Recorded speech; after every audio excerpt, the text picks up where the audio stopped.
Tisztelt Hölgyeim és Uraim, kedves barátaink, nagyon-nagyon örülünk, hogy megtiszteltetek minket a jelenlétetekkel. Szeretném ezt az előadást egy vallomással kezdeni. Nagyon szeretem a játékokat. És nagyon szeretem azokat az embereket, akik szeretik a játékokat. És miután itt ebben a térben többnyire olyan emberek vannak, akik szeretik a játékokat, én most nagyon jól érzem magam. Örülök ennek a lehetőségnek, és ezzel kapcsolatban szeretném kedvenc filozófusom Hamvas Bélának egy gondolatát idézni. Nem tudom pontosan idézni, de nagyjából úgy mondta, hogy férfinak lenni annyit jelent, mint minden nőbe szerelmesnek lenni. Az, hogy ez gyakorlatilag nem lehetséges, az a világ romlott voltát mutatja. Számomra a élet az azonos a játékkal. Élni az azt jelenti, hogy játszani, és az igazi játékot keresni, és az, hogy az igazi, a legeslegjobb, az abszolút jó játék még nincs meg, az ennek a világnak a romlott voltát mutatja. Az, hogy nem lehetséges minden játékkal játszani, az, hogy nem lehetséges minden emberrel játszani, az azt mutatja, hogy valami nincsen rendben, de rendbe lehet.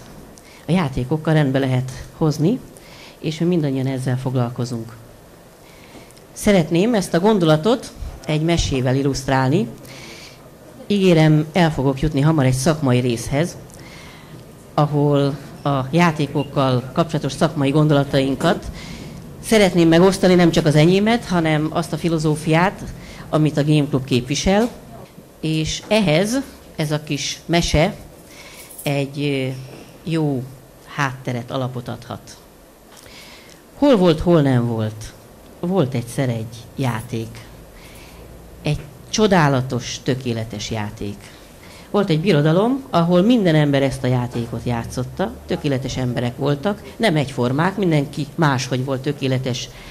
Létezett egy aranykor, a mese szerint.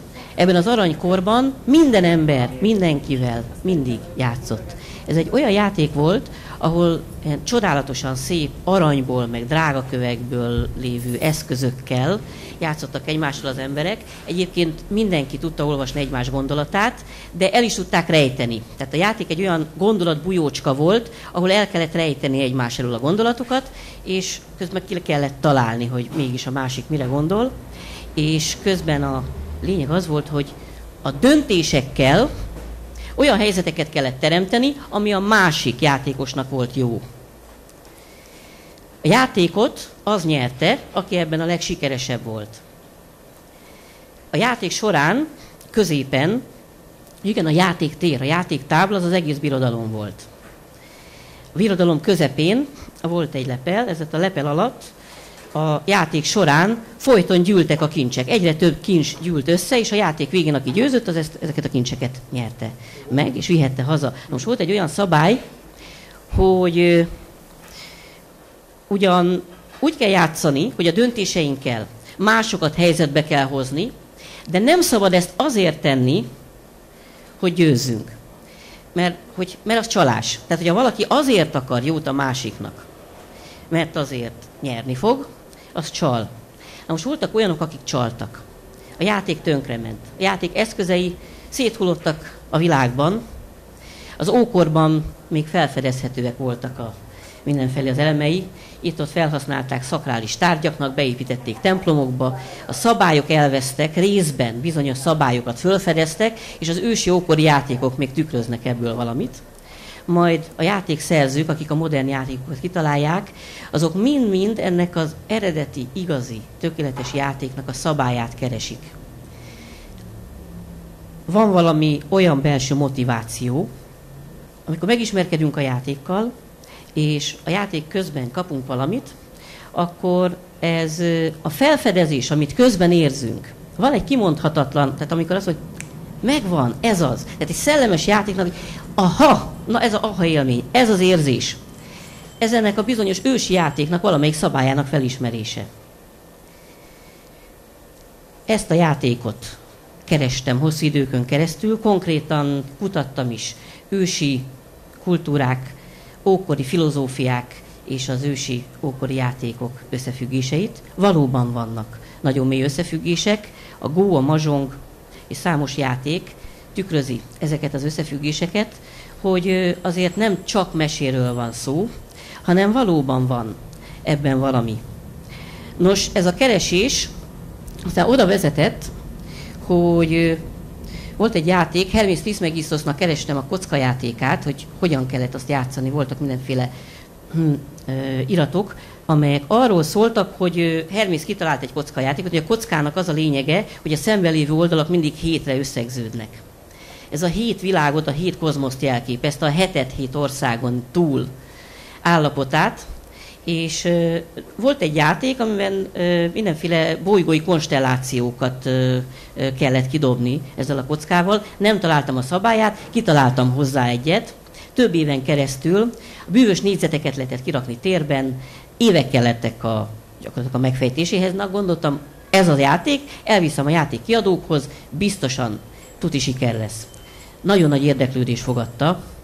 Német játékkiadóknak a vezetőivel találkoztam, kértek egy példányt a játékból, nagyon örültek neki, és mondták, hogy ez soha az életben biztosan nem lehet kiadni. Tehát ez üzletileg ez teljesen reménytelen. De nagyon segítőkészek voltak, és megmutatták, hogy hogyan megy a játékfejlesztés, hogyan megy a játékkiadás.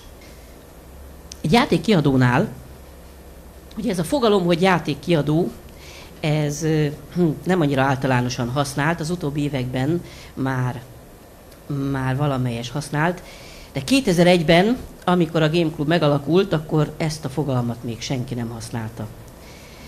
A játékkiadó azt csinálja, hogy összegyűjti mások gondolatát, ötleteit, beküldik játékszerzők az ötleteiket ezeknek a játékkiadóknak egyrészt, másrészt a játékkiadók vezetői járják a világot.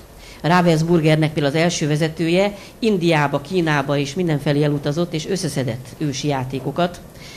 A kinevet a végén például a Pacsinak, a indiai Pacsisinak volt a megfelelője, amit a Ravensburger először kiadott.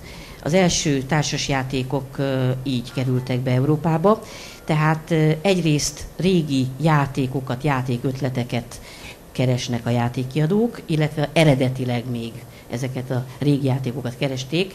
Aztán ma ez már úgy néz ki, hogy leginkább a játékszerzők ötleteit gyűjtik össze, vagy úgy, hogy a makettek, amiket beküldtenek a játékszerzők, először is értékelik, hogy mi az, aminek van értelme, nincs értelme, létezik már a játék, vagy van benne egyáltalán valami új, valami fifika érdekes, ezeket félrerakják, és meghatározzák a célcsoportot, hogy kinek való az az ötlet. Tehát előbb van egy játék ötlet, és utána meghatározása a szakemberek által, hogy az az ötlet milyen célcsoportnak való, melyik az a korosztály, amelyik ezt leginkább szívesen játsza. És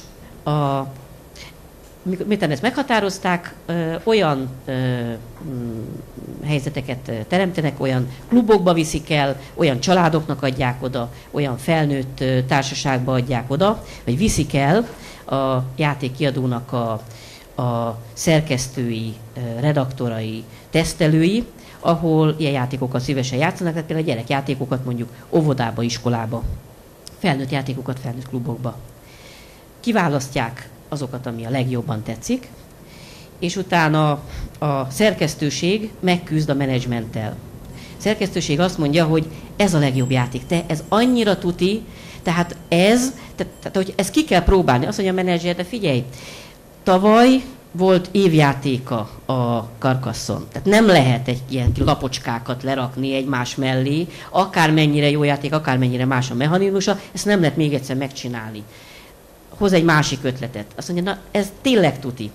Jó, de a téma az a konkurens cégnél éppen most megy, jól menő játék, kalózos nem lehet. Na de hát a játék mechanizmusának az a lényeg, hogy kiraboljuk egymást, és de figyelj, kalózos nem lehet. csinálj belőle űrhajós, nekem mindegy, de kalózos nem lehet, na akkor összeül a játékfejlesztő csapat az adott cégben, és kitalálja, hogy akkor hogyan lehet az adott témával összehozni azt a mechanizmust. Tehát van a mechanizmus, van a téma, és van a célcsoport. Ezt a hármat összefüggésbe kell hozni.